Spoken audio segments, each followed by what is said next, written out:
YouTube? What is up, everyone? This is Lizard Jesus bringing you a Rise of Kingdoms video. Today we're going to be going over the new archer Shadr al-Dur. In this video we are going to be discussing my thoughts on her good pairings. Should you get her? Should you instant max her? Where is she going to be usable? What's her role? All that jazz. So let's jump straight into it. So Shadr al-Dur is an archer, versatility, and skill damage commander. She's a skill damage commander, archer, versatility. What this tells me is that she's going to be good in the open field. She might work in the garrison in some places, maybe you're a serious archer player and you have like an archer garrison. She could maybe work behind that garrison. She's gonna maybe be okay in a rally. We've seen versatility commanders in the past actually be really good when they're rallying cities and structures, so we'll see about that. Her primary skill, if serving as primary commander, deals direct damage to a target troop. Damage factor 1800 with a max of 2800. 2800 is a massive single target damage factor. This is insane. William Wallace, I believe, is currently the highest single target at 2400. This is insane. Now this is where it gets a little weird. If serving as secondary commander, for the next 10 seconds, whenever this commander heals a target, they also deal 80%. They deal 80% percentage affected by their troops' attack of the heal strength as true damage. To explain that to you in a more simplified way, basically the amount you are healed based on an 80% of their attack is going to be put out as damage, which means that as she heals, she's going to be dealing some damage, like skill damage. But remember, true damage is not affected by skill buffs, but it's going to work like skill damage. In either case, so this is the part where I mentioned just before, this is where it gets weird. It says, in either case, the target of the damage loses 25% march speed for 3 seconds. Now, this is an interesting one. Pay attention if serving as secondary commander, and then it says, in either case. This could actually be a really good thing, or this could be really bad. I'm going to explain why. But before I do, let's just finish the rest of her kit. This commander's archer units gain 35% health, 20 march speed. Freaking awesome, dude. Freaking awesome. This is going to be... That's nuts. That's just awesome. If this commander's on the field, they take 10% less normal damage. Whenever the troop uses an active skill, it mighty heals up to 3 nearby allied troops. Wow. Including their own. So this commander's healing your allies, which is actually... That's what we want to see. That's what we want to see. This commander's troop takes 10% less damage while on the map. That is huge. That's 10% skill damage. That's 10% less smite damage. That's even 10% less true damage. 10% all damage is insane. When this commander's troop on the map, whenever it is reduced to 60 units remaining, it will mighty heal for a large portion of its standard. Wow. Oh my gosh. So when you get below 60%, for the next 8 seconds, you're going to be dealing a crazy amount of heal. Hold on. I think no, it's gonna be 1 heal of 5,000 once you're below 60% units remaining. And for the next 8 seconds, after you are below 60% units, for the next 8 seconds, the enemy troop loses 40% attack. Okay, so hold on. No, they're talking about... This is about Shadr. Shadr, for the next 8 seconds, loses 40% attack, but takes 20% less damage. So, So as she becomes lower, I'm telling you right now, she's going to shine in Canyon. She's really going to shine in Canyon, where you're running your units down to the ground. Because for the most part, like in KVK, the moment you turn yellow, you should almost... Like as soon as you're below once you hit that 200k troop margin, like once you're in that 200k troop range, you should basically just retreat your troops anyways. So she's going to become really tanky below 60%, but she deals a lot less attack. 40% attack is a lot, and I think that's gonna make a difference. Her expertise: whenever this commander troops heals for the next 3 seconds, they gain 10% defense and deal 20% more normal damage. Excuse me. Well, yeah, so that's interesting. So we've got, I don't know, so I've got mixed feelings about this commander, quite frankly, with her first skill and her fourth skill. We're going to go with her first skill first. So 2800 is the highest single target damage in the game. It is a 1000 rage requirement. If the damage factor, if you only get the damage factor when this commander is the primary, well, now you're missing out on a massive damage factor running her as a secondary. However, if you're running her as the primary, you're not going to get any of this healing at all. So now you're in a predicament where it's like, okay, do I use her as the primary and get a massive damage factor, but miss out on like really good healing and like and a potential chance to do really good damage as well? So this is where I have conflictions with Shadr on whether she's going to be like a must-have, because I'm telling you right now, as much as good as she is, I'm probably going to be skipping her. I'm probably going to be skipping her for now. If she only deals damage as the primary, but as the primary she doesn't deal mighty heal, well, that's just straight up dookie, bro. I'm sorry, that's straight up dookie. Like, oh, okay, well, forget the 2800 damage factor. You can run her as a secondary, and she'll be dealing damage factors as she heals.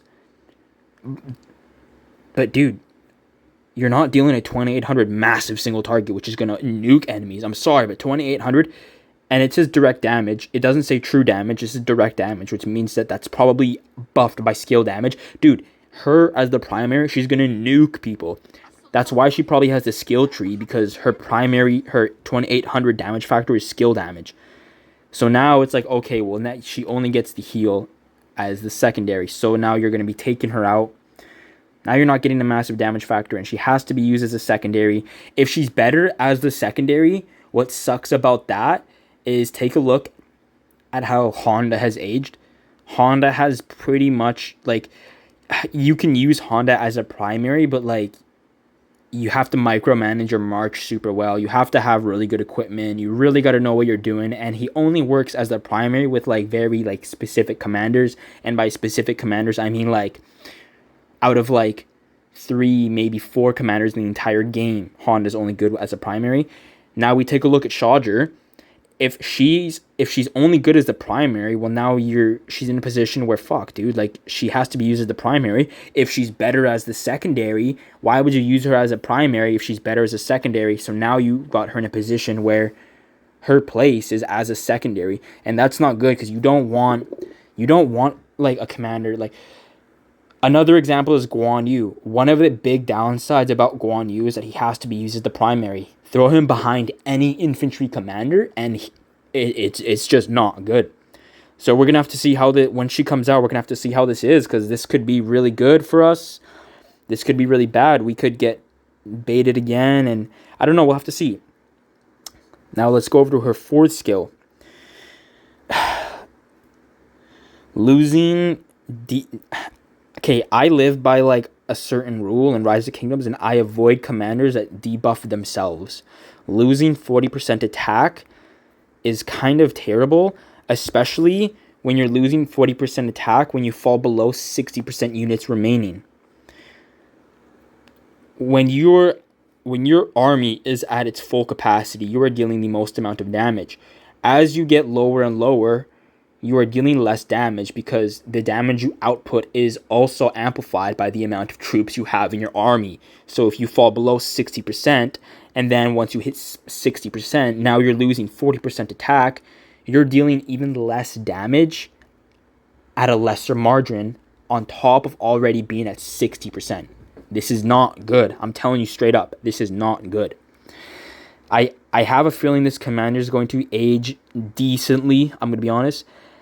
I think she's going to be strong when she comes out, mainly for the fact that she does have the highest single target in the game. But now if you have her as the primary, you're losing out on a really good heal. And we don't know how much damage. We don't know how much the damage is going to be.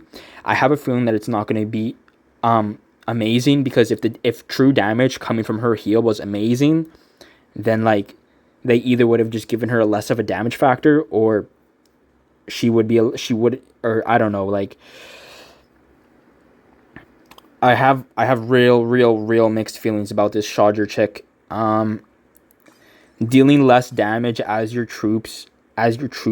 dealing less damage the lower your troops go is going to be terrible in the open field, and I actually think it's going to be terrible in Canyon as well. I have a feeling that this commander is going to fall into like a really niche role, as in like, you know, like pretty much as soon as, yeah, like I don't know, like she's only going to be good for a little bit. I don't know. I don't think I'm skipping this commander right now, and I'm telling you guys to just be careful when you're grabbing this commander. You've got a damage factor that's huge, but now you're missing out on a massive heal. If she's the secondary commander, now you don't have a massive damage factor. That's just not good. Her stats are really good. That's awesome. Health and march speed is what you want. I don't know, maybe like this skill is honestly, it's okay. So healing your allies is really good, and this skill is good. Like her third skill is good. Healing allies and taking less damage, that's good. Her first skill is like, I think it's a little bit of a baity skill. It's bait because it's new commander. It's a new type of damage. We're introduced to true damage. Yeah, true damage calculation is not affected by the attacking troops' attack attribute or the defending troops' defense attribute. So basically, true damage ignores the enemy's defense, but it also ignores your own attack.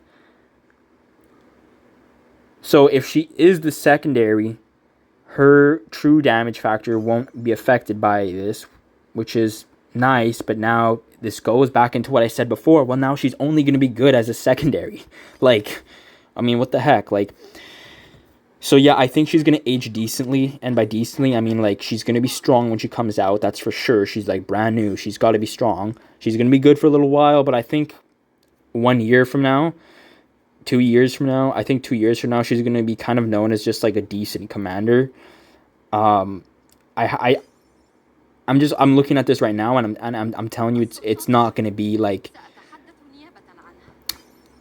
I have a hard time seeing this being game breaking, like Nevsky game breaking, like how game breaking Nevsky was. I have a hard time seeing this commander being that game breaking. I just don't see it. I'm sorry. Being more useful as a secondary commander means she has to be put with a secondary commander. And if she is a secondary commander, you probably want her with Herman or just any archer commander that has a support tree, because you want to buff your healing as much as possible, especially in the open field. Yeah, I don't know. I'm skipping this commander, like just flat out. I'm not even gonna touch this commander. I'm not. I mean, I have too many projects to work on. I have to finish my LC, which my LC is super close. My LC is almost done. And then after LC, I got to take my Herman to 5.5.5.1. I'll leave him there.